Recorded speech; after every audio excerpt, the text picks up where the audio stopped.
9:11 a.m. October 7th, 2022. Seventh thought on appearance. Unwavering poise. You can say what I say, or say what you want to say, but an unwavering poise should be our seventh and final thought on appearance, so we cover it in this lecture.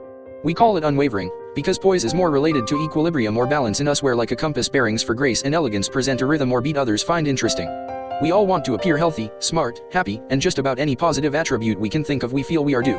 There is a chain of command in natural selection, as there are in ranks of the military where one such is economic. A $20 pair of shoes doesn't compare with $100 shoes, which don't compare to $1,000 boots. Likewise with age, we see those further along in it with more poise, where additional years demand greater deference just as less years in youth does our innocence. But why do we strive to be graceful and elegant, if not for some benefit, whereas aesthetics are that benefit, because men, and women as well, are driven by their eyes to what is more clement. As tradition would be nothing without culture, men usually build houses for women to make homes where that certain sais quoi adds life to barren structures. The same way men are expected to dress up a new home with all the amenities of the day, that same care and attention is expected to be reciprocated, perhaps not in the same manner, but to the same or a comparable extent. Trade comes when something that is needed by another is transferred for something of equal or similar value, where being professional mannerism, demeanor, and style can turn a mom and pop into a Fortune 500. So, dressing up our mannerism, demeanor, and style is how unwavering poise is maintained, proving our overall aesthetic value.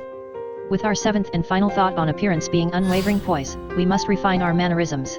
So that good habits increase and bad habit don't, we must remember our goals and fall in line with our fate in natural selection. Sure, at the other extreme options come down to one or the other, but usually natural selection affords for much more leeway and options for us to choose. Sure, everyone wants a big house, a luxury car, and enough money to buy whatever they want, but an orange costs the same for the rich as it does for the poor at the market. We can be in the habit of buying expensive oranges for those not so much so, but the ratio of oranges bought when rich should be the same poor, because diet has little to do with economics. If we were interested in food, we would get fat, and if we are so in clothes, we would have a more expansive wardrobe. Whatever we are interested in, we tend to do more so than not, where in our mannerism we appear more healthy than not in whatever area that interests us. Some are into knitting, others painting, and yet several into video editing, where our contract with time ensures tomorrow's prosperity, but mannerism in unwavering poise guarantees better choices in natural selection. In our seventh and final thought on appearance, we discuss appropriate demeanor, secondly, as something we see that is attached to and assists in an unwavering poise. As mannerism is a similar term, it is not quite the same as demeanor. The former refers to someone's attitude or personality from him/her to the world, while our attitude and outward behavior expressed toward others refers to demeanor. Yes, people appear to the world differently than they do so to certain factions, where behavior detrimental to anyone is what we call a misdemeanor. With the space, air, and opportunity afforded us all in this wide world, there is enough room for anyone who focuses on business more so than pleasure to achieve. Our grandmother would say that we should spend half of our time minding our own business and the other half leaving other people's business alone, thus there should be no malice. However, we all know that there is, though there isn't, where black girl magic approaches as negativity recedes, and the only thing left is the affect of the beauty and innocence in our smiles. Hope for tomorrow has a positive affect, where being around certain people with it, we can't help our optimism and gravitate toward it with a reciprocal positive demeanor. Finally, our seventh thought on appearance is an unwavering poise, where thirdly under this category we discuss our unique style as something which is attached to and assists in our presentation. With style being a part of our poise, often we are not sure if we are wearing an outfit, or if an outfit is more significant than we who wear it. It wasn't such of an issue back in the day as it is today, but it seems like the standard of living is such so that younger generations have grown accustomed to wearing $500 shoes, for instance. Not that there hasn't always been those more elite than others, or that there isn't still that way today, but making $500 shoes the norm adds time to style in our wardrobes. The older we get, vintage.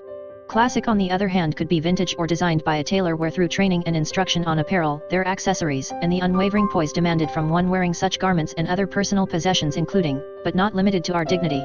Modern fashions have their place. It is just that they are so many categories with equal or more types within those that we don't have the time to cover them at the present.